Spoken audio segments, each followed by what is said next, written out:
Made the time go by pretty fast. Where all have you traveled? To the Red Sea a few times, and to Alexandria twice, and to Luxor, to the desert, to Turkey. Cool, cool, cool. Yeah, travel within the country and within the region just seems a lot easier. Yeah. So it's good. You can find cheap deals, which is very good for students. Awesome. And we actually have a lot of time. We had long breaks, and we had like on the weekends. I don't feel like I can't leave.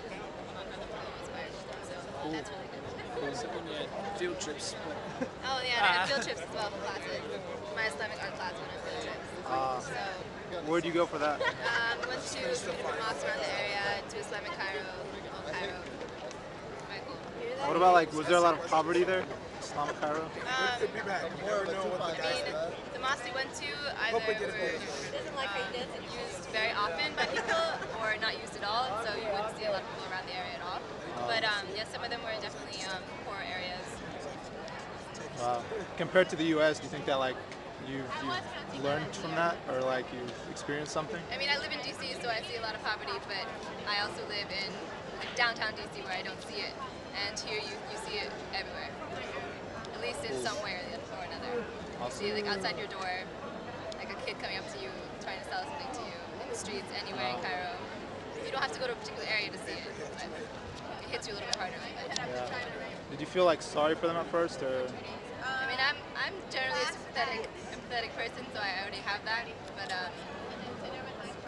it's definitely different. Like working in the area, like when I'm teaching, like I feel like I get to know the people more, and so I can feel deeper connections.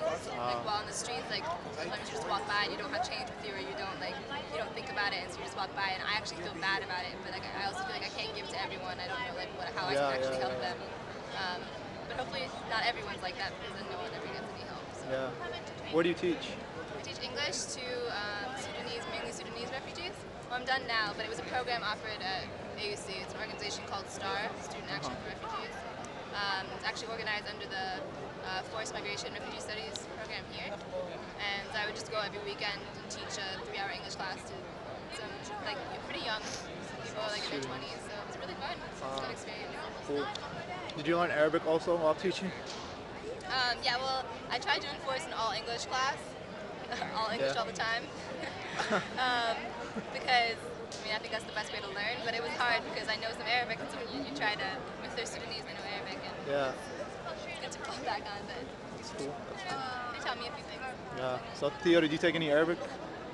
no, I didn't take any Arabic while I was here. That's kind of one of the things that I regret, is because I didn't have any background in Arabic, and like over the summer I studied a little bit on my own. Yeah. Picked up some stuff, but once I got here, I just kind of stopped studying. And I picked up some more stuff just from living here, From people and getting stuff. around, but I definitely would have liked to study the language while I was here, just because I would have been able to like interact with people more. Yeah.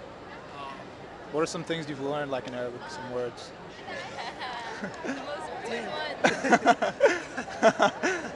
I don't know, like I've learned how to say like where I can say like where I'm from and where I live, and I can like tell a taxi how to take me where I want to go, and order some food and stuff like that. Any bad words? Actually, I learned some the other night when I was with my group for one of my projects, but I don't remember what they were. Cool.